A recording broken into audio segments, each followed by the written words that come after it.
We're going to start with the program highlights, going over the outcomes. The program is it's over 2 years old now. So we're actually collecting data for all the participants, whether they've graduated or not. And we're able to see how they trend, if they continue to improve, if they stay the same, if they relapse, so to speak.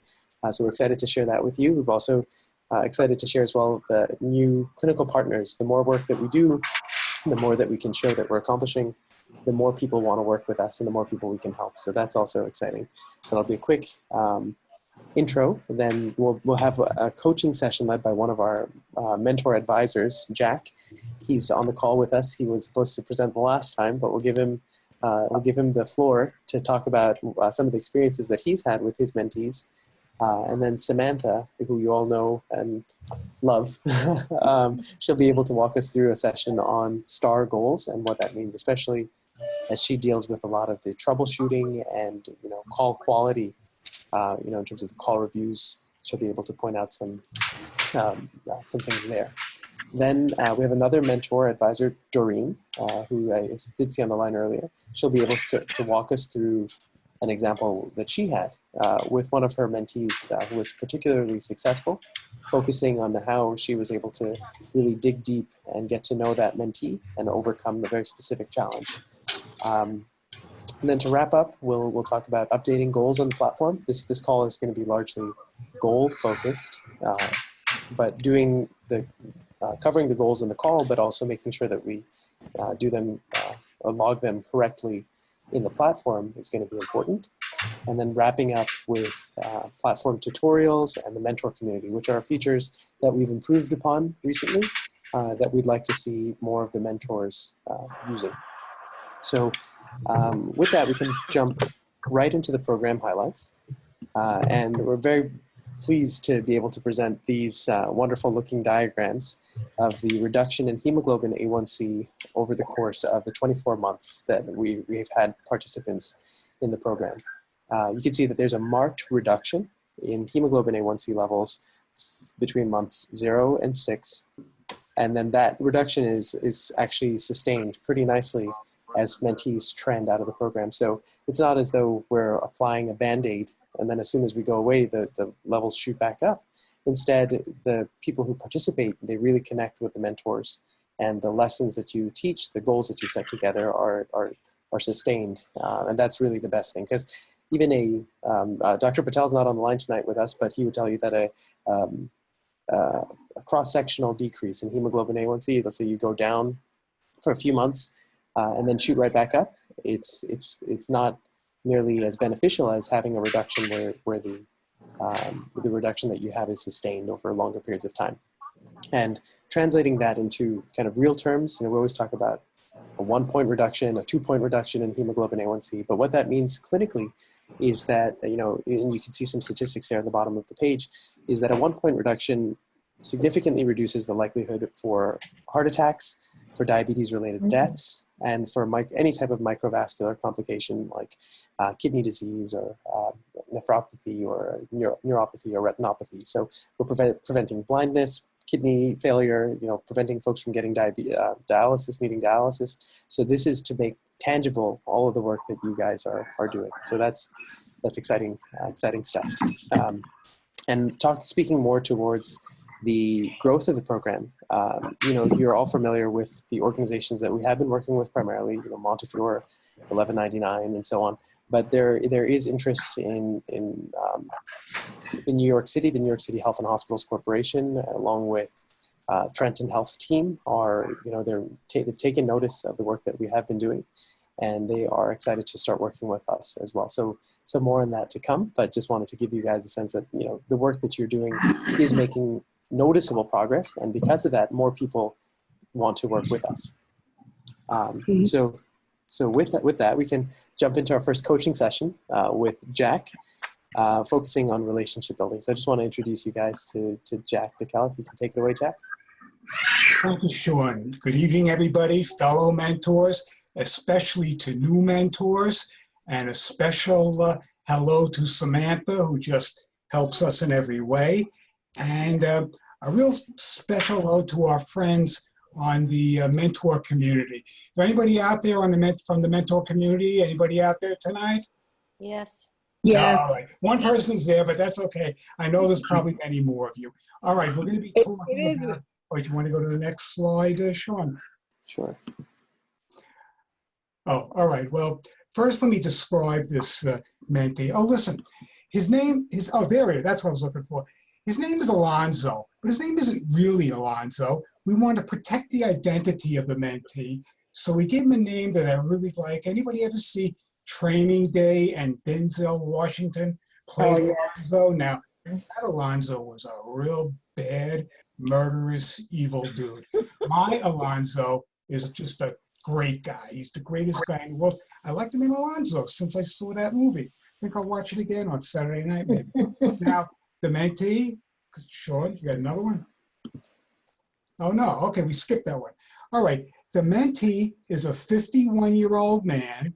He's got 6 grandchildren at 51 years old. Very prolific family.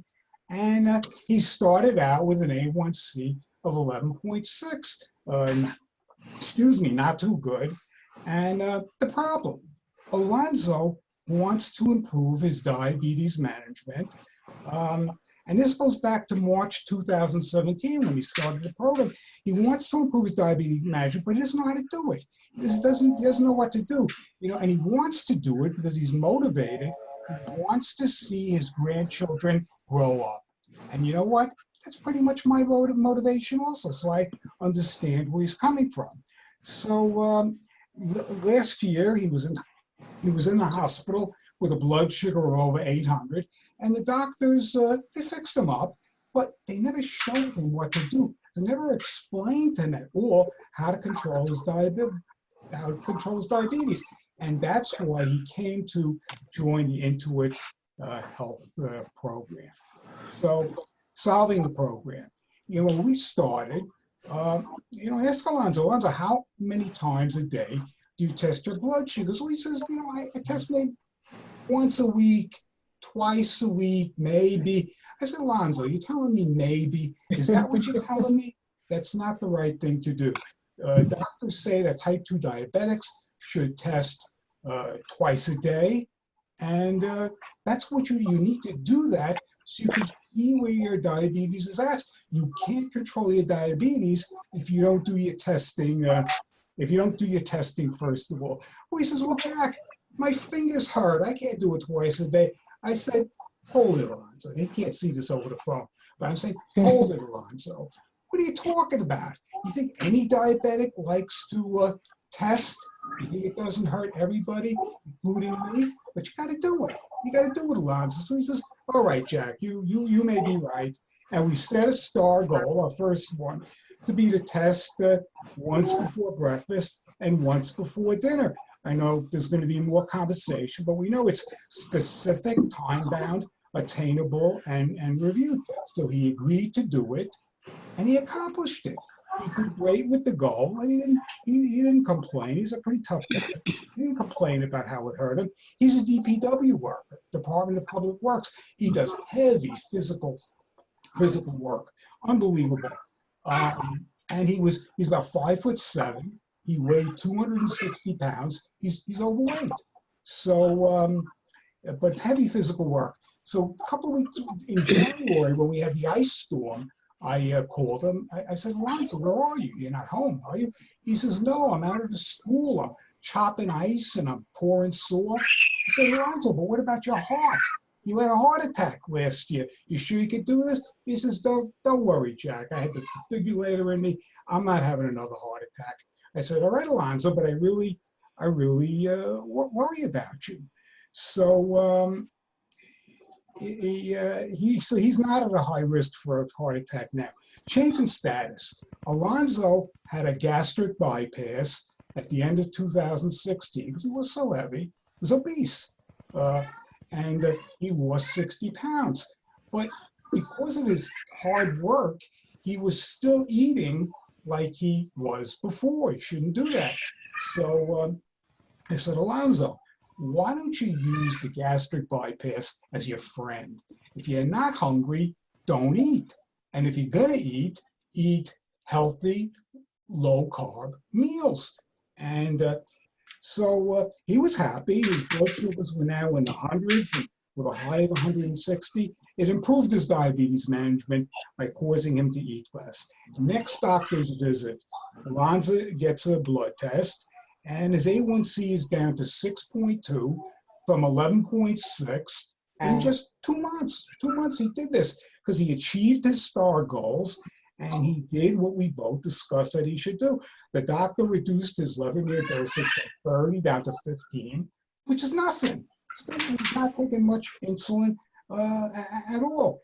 But he lost some of his strength. So I gave him a STAR goal to get some weights and start lifting weights and get stronger. And he agreed to do it. Moving on to the next level, Alonzo's blood sugars are now between 85 and 115. Never goes higher. Never goes higher. Right? He's eating low carbs, and he's just very mindful about keeping in control. And the doctor says if he maintains his A1C, he'll take him off insulin altogether. Now, Alonzo is he's a really cool guy. He's in a community pool tournament, not a swimming pool, it's playing pool, with the balls. And there are cash prizes, but he rarely wins. But he likes playing with the ladies because Alonzo, I think Alonzo lets them win. And he says, yeah, I do, quite often, Jack. And I said, Alonzo, you are a real wise guy. So I mentioned that because that's part of building a relationship, getting together in a mindset for how people enjoy speaking to each other. Best thing ever, really best thing ever. Alonzo was so happy with the success that we worked on together that he invited me out to dinner. And he's in the Crystal Run program. He lives like 40 miles away from me.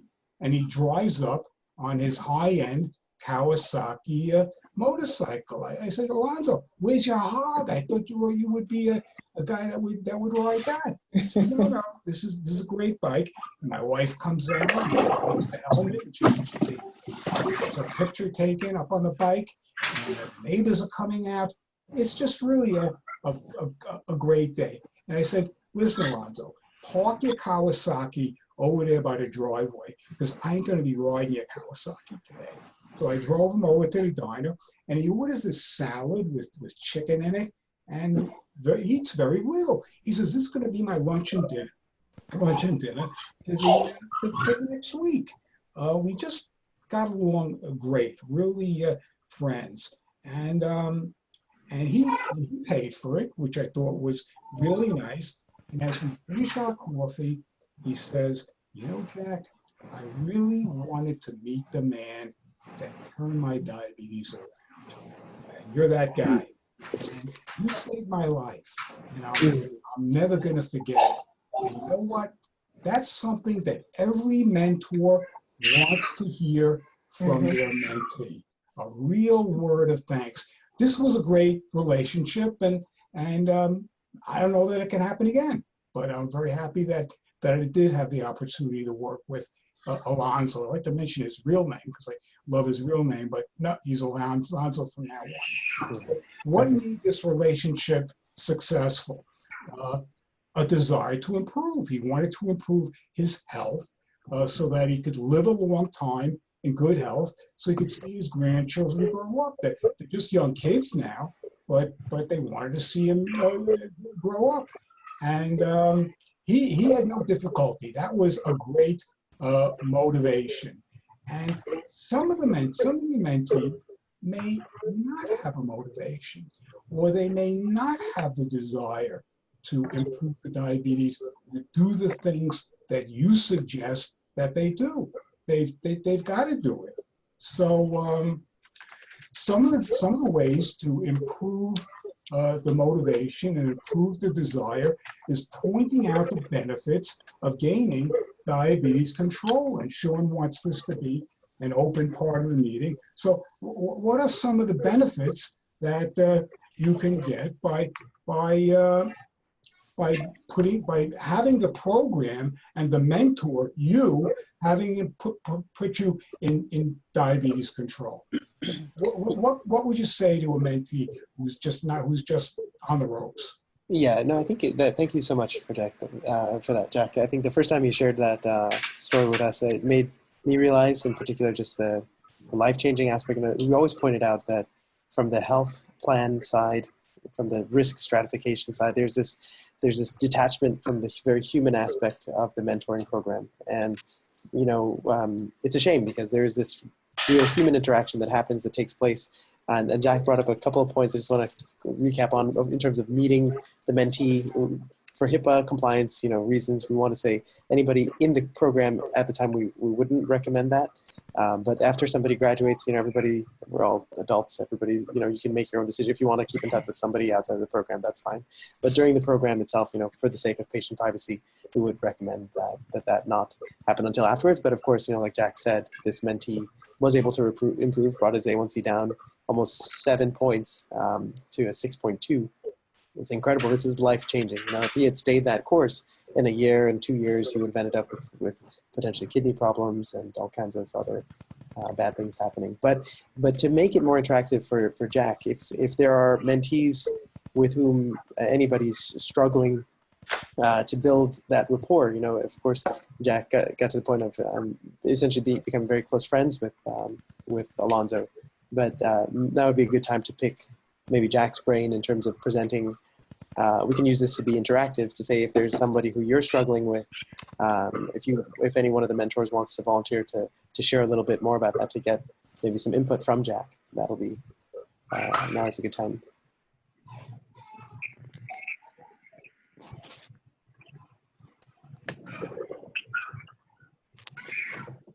Well, I can tell you, Sean, I came up with about 8 reasons why they should be listening to you when you talk about taking your blood sugars, recording them every day, taking the meds every day, doing all the things that you talk about them. So there's nobody that should not be motivated and not have a desire to improve. Yet we all have mentees who fall into that category. Yes. Yeah. That's right. And I think in the interest of time, because I want to jump into Samantha's point, the takeaway for this is that motivation that you're talking about there, Jack, is going to depend on every person. It's going to be a little different for you and for Alonzo. The joint motivation about grandkids, that's something that you were able to bond over and make that the mainstay of, establishing your relationship. And giving him the encouragement that he might not have had at the beginning. The other part about the gastric bypass, that does obviously help, and it confounds it a little bit. But it's always good to encourage your mentees to reach out to their doctors in terms of treatments that may be best. We don't want to say blanket statement that that's the best approach for everybody. But yeah, if it's a discussion that a mentee is willing to have or interested in having with their doctor, then we can encourage them to do that. So I think we'll jump straight ahead into this section of STAR goals, and a lot of you already know Samantha. She works very closely with each one of you guys for resolving technical issues and and generally helping to improve the program. But Samantha, do you want to take it away? Yeah, I think it's great. Each of the mentees that join our program are on a baseline motivated to some extent by joining the program, but what we do here at the program is help them to achieve their goals in their diabetes management by setting these small, achievable STAR goals. And we want each of these goals to be specific, time-bound, achievable, and this R stands for reviewable, revisable, and if they achieve it, then rewardable. So the S in a STAR goal stands for specific. So each of our STAR goals, we want to make sure that as we're setting a STAR goal, we help the mentee make the STAR goal specific. So at the end of the talking points, when you're setting a STAR goal, you'll ask the mentee what goal they like to set based on the talking points. And then you'll help them make sure that the STAR goal is specific. So you can do this by asking them how they'll achieve their goal. You can share a personal example of how you've achieved your STAR goal, or brainstorm ways of incorporating their STAR goal into their daily routine. So one example of a goal that a mentee might say at the end of a reduced carbs talking point is, My goal is to reduce the carbohydrates in my diet. This is a great goal because they want to reduce their carbohydrates, but it's not very specific. And so you have a toolbox. You can ask your mentee how they'll reduce their carbohydrates. You can brainstorm ways of reducing their carbohydrates, or maybe you can share an example of a carb that you reduced in your diet. If you had a mentee that said to you, my goal is to reduce carbs, what would you say to them to help them make their goal more specific? Your mommy's got stop pulling that blanket down off of the couch. This is open form. Anyone's able to share at this Sorry, yeah, I think I might have to, Samantha, just do some audio controls here because I think there's a lot of background noise. I apologize if that's distracting to anybody. I'm not sure who it is. I don't want to mute everybody, but I might have to if they. So I'm gonna mute everybody. So and I'll unmute whenever there are questions. But I think Samantha just posed it to you guys when she's presenting on the mute feature. So yeah, who has children and then mute them.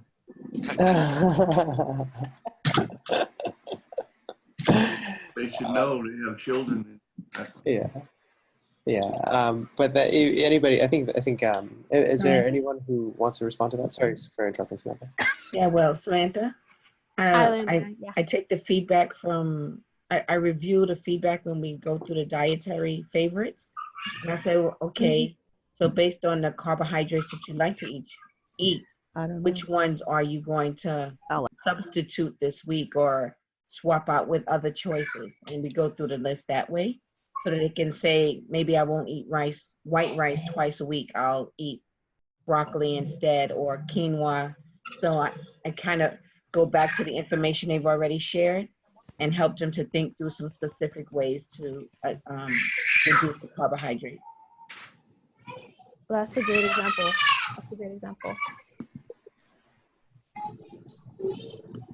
So you try to brainstorm from the things that they've already shared to help them think of ways that they can make that goal more specific. Yes. That's great.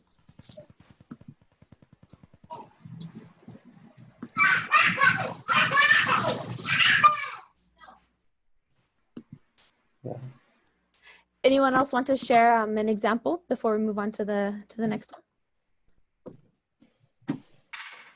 For Samantha, I think a good idea that many mentors use is to ask the mentee, what do you think the goal should be? And most often they come up with a real practical goal, something that, and if they get out the idea, they're really going to buy into it. That's a really good point. When the mentee comes up with the goal, then they're going to be more motivated to achieve it. And then if it's not specific, you can help them, like Linda said, brainstorm ways to make it more specific, but at least it's their idea and they're going to buy into it. That's a really good point. Yeah, this is Stuart Dambrot. I'd like to add something to that. Yeah. Alonso was one personality type that is very self-reliant. But it was mentioned earlier that when the mentors are not in communication with the mentee, they tend to slide back. So this is an important point because the difference of those two scenarios is in the latter, where they slide when we're not in touch with them, means that what has been established is a dependency or semi-dependency on the mentor.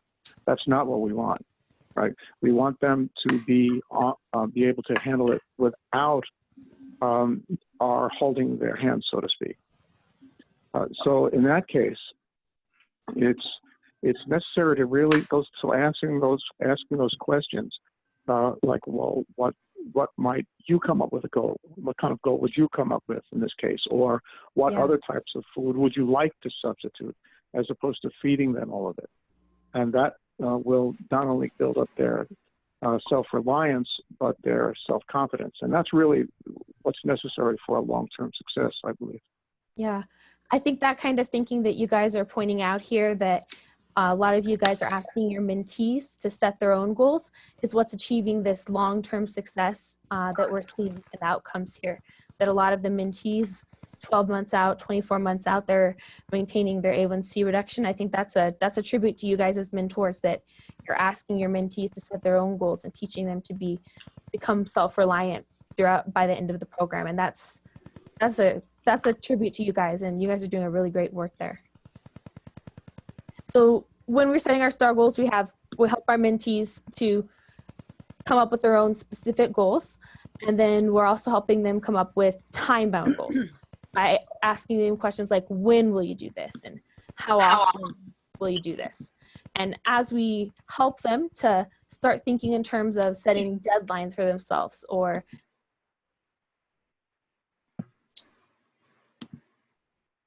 this will help us to be able to review the goals at the beginning of the next call. For example, if I say, by our next call your doctor and ask them for a new prescription on your medication that you're out of. Then on the next call, I can ask them, have you done this yet? And because you had a deadline, it's easier to review the goal. So for our STAR goals, we help our mentees learn to set their own specific and time-bound goals. We also want the goals to be achievable, things that they're able to achieve. So we can do this by asking them how they feel about accomplishing the goal, but also asking them if there are any barriers to accomplishing the goal. If there's a barrier to accomplishing the goal, that doesn't necessarily mean that we can't set the goal, but it does mean that we might need to brainstorm with them of ways that they can overcome the barrier that might get in their way, right? Ask them where they might need additional support in order to be able to accomplish that goal. So let's look at an example that I've heard on a couple call reviews and seen some notes from mentors about, and I think some of you guys might be able to add a lot here. If you have a mentee that says, I'd like to eat more vegetables, but it's cheaper for me to go out and buy rice and beans than it is for me to go buy fresh food. So my goal of replacing the rice with the vegetables is not achievable. What would you say to this mentee to help them be able to achieve this goal? Samantha, that's actually come up with a couple of my mentees, especially during the winter months. And what we talked about is frozen foods, broccoli, the cauliflower rice. And we talk about things that are on special at the supermarket, things you can try and put in the refrigerator, buy them when they're on sale so you can try them out and meal prep and, portion control so that it's not so expensive. It's definitely easier to get blueberries that are frozen than it is to buy them off season for $5 a box. Or the same thing with the broccoli. They don't always see it in their market or at the farmer's market every week, but they can get it in the frozen section. Though we do talk about the farmer's market and EPIC and different programs for senior citizens that give them discounted rates. And that's been helpful. So it helped them to kind of try new foods and also know that the freezer section isn't bad as long as they don't get them with the butter or the cream sauces. Oh, that's a good point. So you found some programs for senior citizens to help with the reduction in prices. Sometimes there are things on sale. You can get it in the freezer. Just watch out to make sure it's not the one with butter and salt on it. Those are great tips. And Samantha, this is Doreen. If all else fails and they cannot, afford even the frozen vegetables and they can't get out of this one sale, cans are cheaper. You can always get the can. You can rinse a lot of the salt off and portion size it as well. I've worked with a lot of mentees that absolutely could not afford it and are on special programs, and they've got to eat what they get. So there's ways of implementing that into your diet just by maybe rinsing the green beans, so it's not so high in salt, and if they get the fruit in the cans, get it with the low sugary syrup, and Mhm. still rinse it. And of course, I would say to this mentee, you can replace the white rice with the brown rice. You Yeah. know, because it's Taste. whole grain and it's much better for you anyways. So, Yeah. I mean, I've seen you that's guys on the mentor yeah. community, so many rice replacements. right. Or you Brown can rice. do the cauliflower rice, make cauliflower rice, which is Yeah, wonderful, you know, when you can get it. and you can get it. That's great. I love it. There's Lots of something else suggestions. as, I'm sorry. Please, no, go ahead. There's something else that it's a little hard to find, but there are noodles made from soy. They don't taste like pasta exactly, but they can serve very well because and the one to get is from Japan, because the ones from China tend to add starch, and there can be a lot of hidden carbs. But so Japanese noodles, I can get the name of it. I don't recall it right now. But it can serve to if they like it, or they can get used to it. Once you get used to it, it's delicious. So that can be a great substitute. Yeah, it can be great, but it's hard to find them. It depends where you live. There may be no Japanese supermarket or that kind of thing. Yeah. Amazon has them. Yeah, I think one thing that's worth one thing shirataki, I think it's called. Yeah, that's it. Yeah, one thing that I think that's worth pointing out here, so we can round out this discussion and move on to Doreen's section of the presentation, is that there are a lot of very good suggestions that come from different mentors and different experiences. And part of what's been built out recently is this mentor community.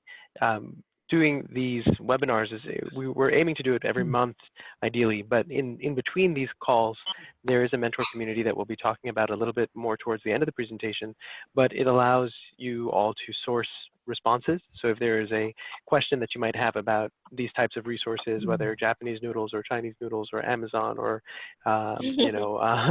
Fresh Direct, those are questions that you could post to other mentors to be able to communicate intra webinars, so that at least there's some crosstalk, and you don't need to reinvent the wheel.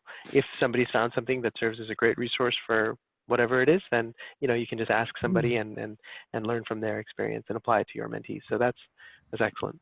I think jumping into the next section here in the interest of time, I know Doreen has a wonderful story. I think most of you guys probably know Doreen already. But she's been working with us for quite some time now, and she was going to tell us a little bit more about not just building a relationship with the mentee, but really getting to understand the challenge, getting to understand specifically what the barriers are. So Doreen, if you want to lead that section. Okay, good evening, everyone. I'm glad to see that there's quite a few mentors on there. My mentee's name is Alex, and we all know Alex, don't we? So you can feel very comfortable about my story with Alex. So Alex is a wonderful person, and he's had some challenges with forgetting to take his medications. So you can go ahead, Sean, and move on. So what we did at first, I would suggest different things to Alex. At first, we started to making suggestions or asking, what can we do? How can we get you to remember to take your medications? And at this point, I only knew that he was forgetting them. Well, we talked about setting an alarm, sending text messages, or leave his medications out on the table, and so many other things that, we talked about, but they didn't work for him. He had a little bit of a problem with it, and he still wasn't telling me anything why these weren't going to work for him. So as we go on, one thing as a mentor, I tell all the mentors, listen to your mentee and what they feel and what is getting in the way of why, Alex, can you not take your insulin? Why are you forgetting it? Is it just because you do not want to take it? You're lazy. I have some of them say sometimes they get lazy. I was opening it up for him to tell me what was the underlying problem with it. He could not remember to take his medication. Well, I'll tell you, I worked with him quite a few calls, and we finally because of my persistence and me asking him a lot of questions and listening to his answers and listening to him, how he felt about himself and, you know, not understanding diabetes totally, the difficult time that he was having. Well, here we found out that Alex was ashamed to talk about his problem. His problem was a memory problem, and it was difficult for him to read and write. So he didn't understand about, you know, the numbers on the pen, how to dose it up. You know, there were certain things he could understand when he wrote it down. So I said, okay, you know, that's okay. We can overcome this problem. So how do we overcome this, Alex? What do you want to do to overcome this problem? Let's work on it together. Let's brainstorm. So we talked about it, and he says, at first he said to me, I don't know what to do. I don't know what to do. Well, I says, do you have a family member at home? You know, do you have children, grandchildren, wife, whatever it may be? He says, my wife. And I says, well, can we get her to talk to her about it? Do you want to talk to her about it? And, you know, how can we get her involved in your care and what you need? He says, oh, he got so excited. He says, this is such a great idea. He said, I'll ask her to write down for me the times, the dosage, and when I'm supposed to take it, morning, noon, evening, bedtime, you know, supper time, whatever, you know, whatever time I have to take it. And I can understand her writing in, you know, Spanish. You know, he doesn't talk, he's broken, he talks Spanish, but he could understand her writing and her better than he could what somebody else was given to him.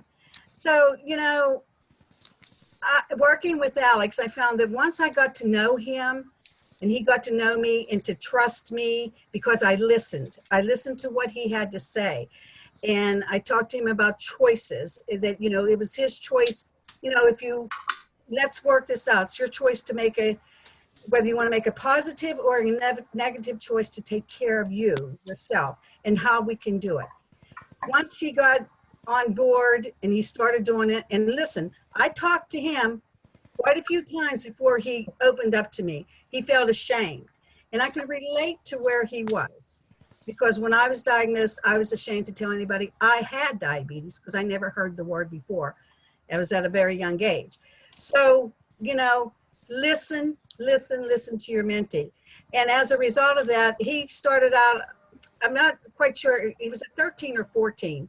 And as of November, and we're already into April, he was down to 7.9, and he has graduated from my program. And I totally miss talking to him, and I'd like to talk to him one more time to see. I'm sure that he's made more great progress, and I'm very proud of him.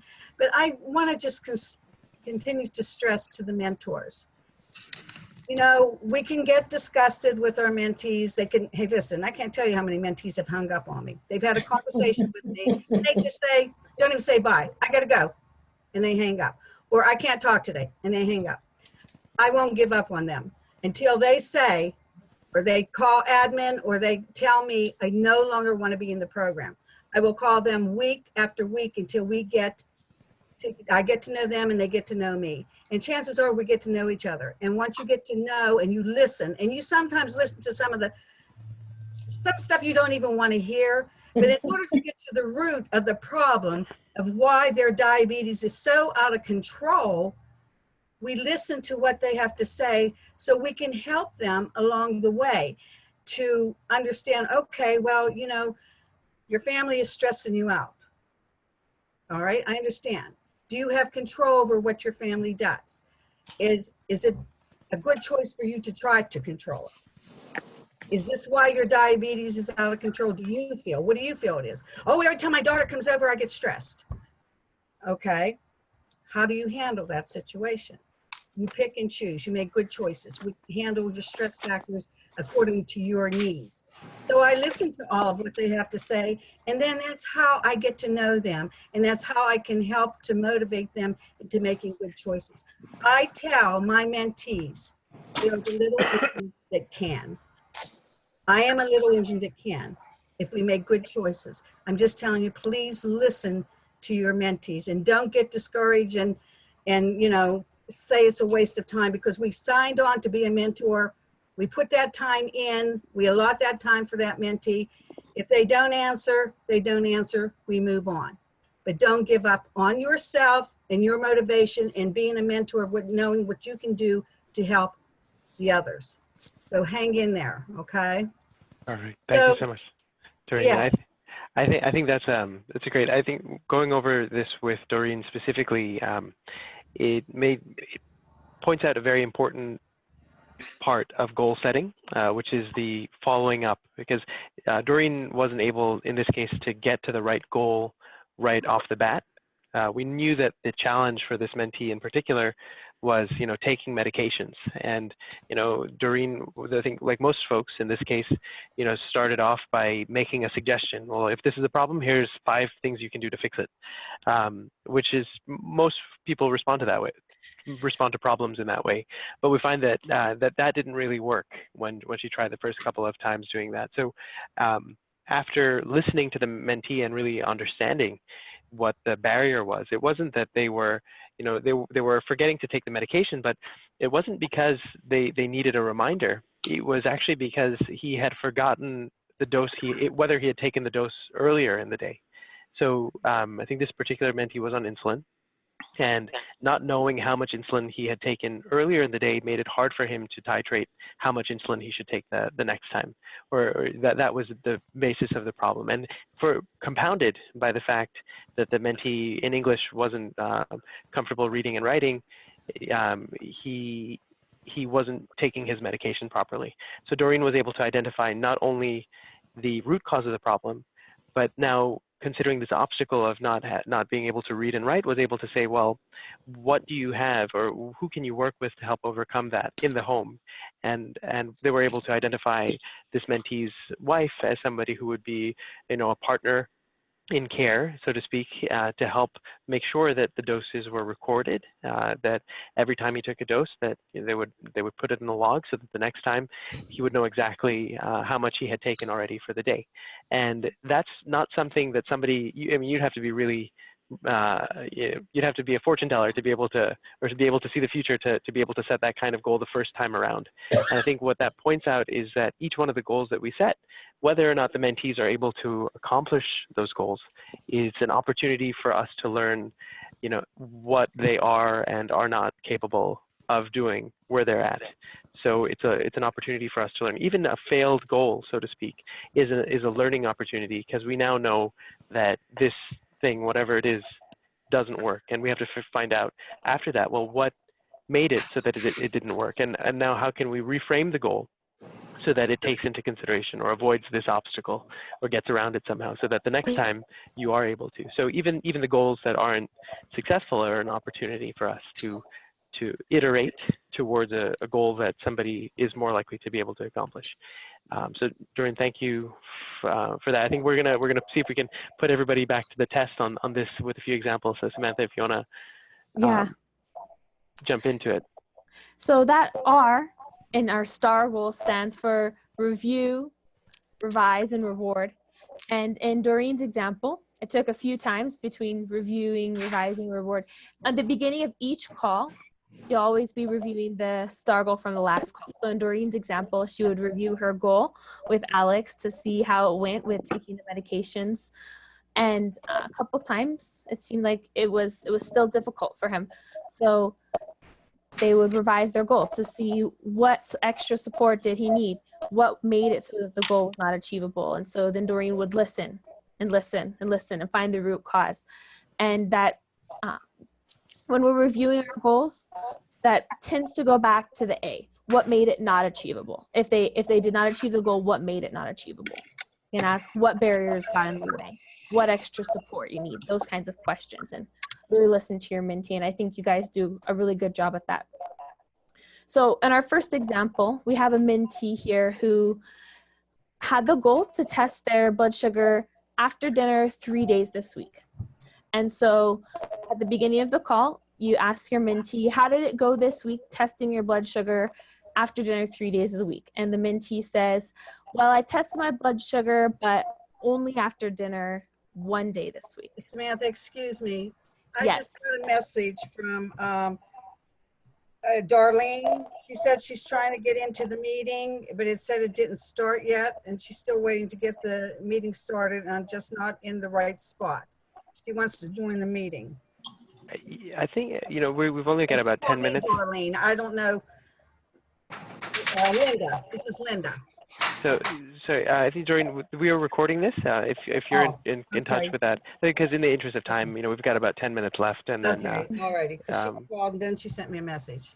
Yeah, I got it. No, if we can, I will apologize to her and make sure that we send over the link. But we'll post this likely before the end of the week onto our YouTube channel, so she can catch up on that. Okay, I'm sorry. Go ahead. No, thank you for bringing it up. Yeah, in this example of a mentee who set the goal to test their blood sugar after dinner 3 days the week, and then they tested their blood sugar after dinner but one day that week, what would you do as a mentor? How would you respond to that situation?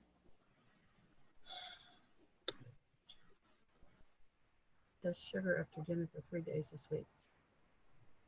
I would, So we'll let what Doreen. Kind of follow-up questions? So someone other than Doreen. Okay, go ahead. Give it to him. Can I be heard? I don't know. Yeah, we can hear you. We can hear you. Oh, you can? Yeah, we can. Oh, hello. Hello. Okay. I have a mentee who, I don't know, for some reason, does not test her blood sugar the way she should. She tests, I think, sometimes in the morning, or she forgets. She doesn't eat. She doesn't take a medication. So I really don't know how to motivate her. I asked her to put little Post-its on her refrigerator, on the mirror, on somewhere to remind herself to test her blood sugar, take her medication, and you can't take medication and not eat.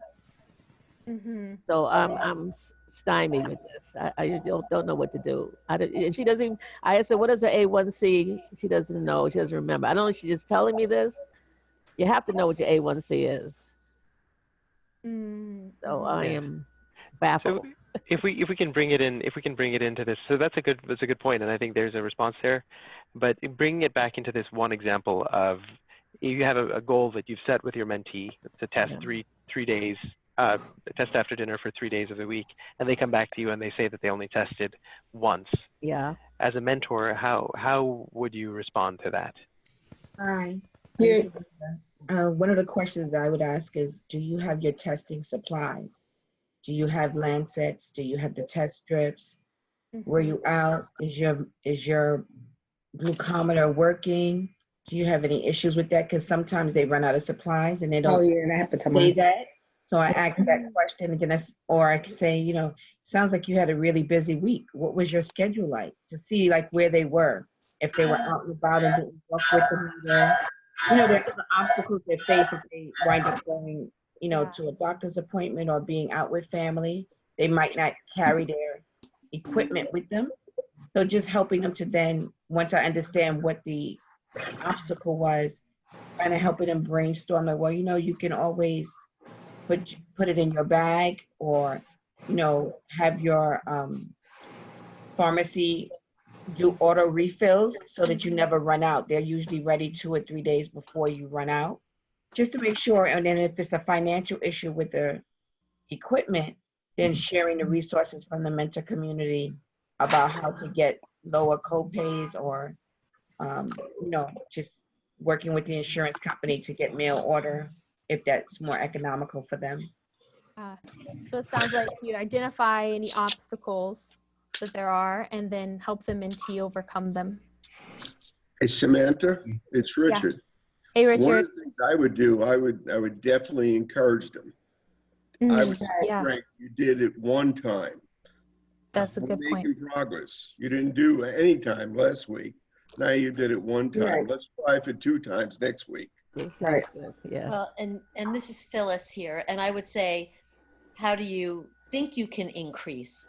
What could they possibly come up with to test? So what were the problems that prevented them from doing it? Why were they successful that one time? And how can they use that to increase? Yeah, that's a good point. So what made it possible the time that it worked, and what obstacles kept you from testing the times you weren't able to, and how can we overcome those obstacles? How can we build on what worked? So review, revise, reward. Review, revise, reward. Our 3 R's. That's great, you guys. That's great. Let's try. I also would ask them if they wanted to know what their readings were after their favorite meals. You know, maybe they eat the same thing every night, so maybe they thought it wasn't necessary to test again. But you know, so let's say your favorite meal, you know, don't you want to know if you can eat it more often? So, test afterwards. Keep the tone a little light too. That's good. I like that. That's really helpful. Okay. Well, what if you set the goal of testing after dinner every day, and your mentee was able to test after dinner every day? Then what would you say to them? Congratulations. Good job. Congratulations. Yeah. No, that's good. That's good.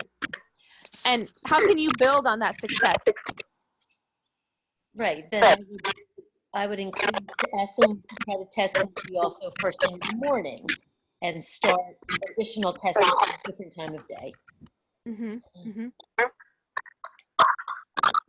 Or I like what you said about what was it after your favorite meal?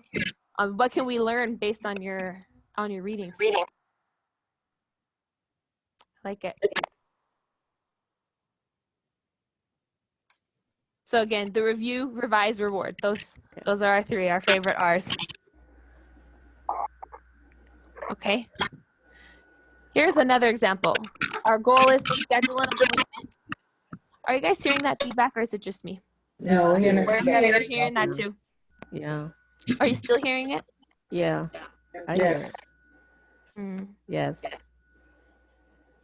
It stopped now. It stopped? Okay, you can hear me better? Okay, glad to hear it. Good. Okay, so our new goal is to schedule an appointment to get an A1C test this week. So at the beginning of the call, you ask your mentee, how does it go? Did you get your A1C test scheduled? The mentee wasn't able to get it scheduled because the doctor's office was closed by the time they got out of work. Now what? Samantha, this is Carl Crystal Run. I think you would ask them, well, did you try to reschedule, or are you going to reschedule? Yeah. Right. Yeah. Or maybe we could see if if they could get the blood tests drawn at a facility as opposed to at the doctor's office, like a Quest or something. They have weekend hours as well. Find out about a facility, or if the doctor's office might have weekend hours. I use my chart to send a message to the doctor so they can schedule an appointment. Or call you back with the date and the time. Yeah, like if they have online messaging, so you wouldn't have to call after work. Right. My doctor is open for blood work. He's open early in the morning on a specific day of the week. So that's something they could also look into, if the doctor does blood work early in the morning on whatever day, so you could get there before you go into work, as opposed to waiting until the end of the day. Oh yeah, that's a good point. And if you have to go to an alternate facility, it would be great to ask them, if at all possible, to report the results to this program, because they might not be going for another 3 to 6 months. Now, don't forget that if they are going to an alternate facility, they will have to bring or otherwise provide the requisition or prescription for the blood test being needed. That's correct. Yes. The doctors usually, they fax it over to them, or they give it to the patient themselves. But if the patient can't make it to the doctor, they could always call and have them fax it into, like, whatever facility they do their blood work at. They could fax it into Quest or wherever they go. Yes. Yes, but it's just that we know that, but they don't. So it's just a matter of letting them know. Yeah. So I think it's just the importance of getting it recorded for this program when we are well, how does it get judging everything automatic, no? On the results. We should know them and not have, when you look on your call workbook and see last reported A1C, and it's a year ago. I've seen 9 months ago. I don't know if anybody else has run into that. Yes, I see that. Yeah. And I then think ask these folks to recall what it was. I think I can probably take that. And in the interest of time, we've just got about 3 minutes left here. I noticed, so whoever's doing the annotations on the screen as well, I think it may just be a little distracting. But if you can avoid clicking on the screen itself if you have it on annotation. If you want to bring the attention to something, it's very helpful. But otherwise, to answer Carl's question about the data, so Inquisit Health with each one of these organizations does have a fluid data transfer. Sometimes there's a little bit of a lag time when the data is coming in from satellite clinics and so on. And we actually don't have the ability, other than, it's not set up for us to get medical records integrated into our system from a non-partner facility. So if the mentee does get that A1C tested at an outside facility for convenience sake or for whatever, generally, if they're having a difficulty getting their own A1C with their own facility, that's a much bigger problem that, you know, we would want to bring to the attention of the Montefiore, of the 1199, of the Crystal Run, saying, hey, you know, you guys have patients that aren't able to get simple A1C tests done. No wonder they're having a hard time controlling their diabetes. So if they do get a test done at an outside facility, the preference would be for them to report that to you as a mentor, and then the mentor can submit that result into the platform, but it'll be recorded as a self-reported result and is not included in the A1C analysis as robustly as the ones that are the files, sorry, the outcomes that are gathered through the secure file transfer, the secure data transfer. So that's just to give some context there. But for the mentor, for the mentee to see that they're making progress, it's definitely the most helpful thing. But even beyond the A1C, you can have, like Jack was saying at the beginning of the call, is that if you're monitoring your sugar twice a day, you have a very clear sense of where you're at, you know, if you do it at the beginning of the day and at the end of the day. And they can see that. And, you know, A1C is very, very highly correlated. Sorry, average blood glucose is directly correlated with A1C. So that'll give a good sense as well. But I think in terms of the goals, a couple of things that we wanted to point out that we talked about at the beginning of the call were, the mentor community and the platform tutorials and so on. But importantly, as you're going through, and I think this is a point that we need to make across all of the mentees, all the mentors, is that as was the case with Doreen's mentee, with Jack's mentee, there's going to be a point at which these mentees are graduating. And for us to look back and be able to see, well, what was it that the mentors did specifically with each one of these mentees that helped make the difference? That gives us a tremendous amount of insight, because we see that the problems that people tend to have are different from organization to organization. The things that people struggle with at Crystal Run are on average different than the things that people struggle with at Montefiore. And then on top of that, what we're learning is what are the things that we need to put into place to make sure that those patients at Crystal Run and Montefiore and all the other organizations are able to improve their A1C. So the functional unit of that, and the reason that we put so much importance on the goal setting, is because by looking back at the goals that were set, we can create insights and saying, even from enrolling somebody and understanding what the challenges are, we can get at the specific obstacles that they're likely to have and the goals that they're likely to be able to accomplish based on what people like them have been able to accomplish previously. So in the platform, we have different ways for you guys to record the goals, and it allows us to do kind of a retrospective look at figuring out what works and what doesn't work for the whole cohort of individuals that come in from whichever organization. So in the goal setting tab of the call workbook, you guys, I'm sure you guys have all seen this already, you have the ability to enter the target type or the habit type goals. So it's important to log this very clearly and to update on progress. Is it something that they were able to do? Is it something that they were not able to do? And if they were not able to do it, you can include in the notes, what it was that kept them from doing it, but also updating the goal itself to say, like in Doreen's case, well, instead of setting a reminder for your medications, work with your wife to record the medications that you have been taking, so we can make it more and more specific. So that's a little bit about goals. The platform tutorials, I know the platform, there's a huge learning curve, and there are some mentors in the conference call now, I'm glad to see, who are currently in the training and haven't signed up on the platform yet. But the platform, the good thing about it is that it's a very repetitive process. So once you've done it a few times, you've kind of gotten the hang of it. But there is a platform tutorial section that does take you through click by click. You'll see it on the mentee list, at the very top of the mentee list. You can click through it, and I think there's some questions of screen resolution where, if you have to have it at the right resolution section, but if you have any problems as you're going through the platform tutorials, you can let us know and we'll help you get through them. But the idea is that you have something, a resource on the website itself that shows you how to use the different tools and features and functionalities, and there are tons. So you can also access the platform tutorials under the account settings tab at the very top right-hand side of the page, and it'll bring you to the various tutorials that we have set up on the platform for you. And closing up here, in the interest of time, there is also the mentor community. I think this conference call, this group call with everybody, is in some sense a 3D manifestation of the mentor community, because it takes on a completely different dimension when you realize that there are people just like you doing the same thing in a different place and coming across the same problems.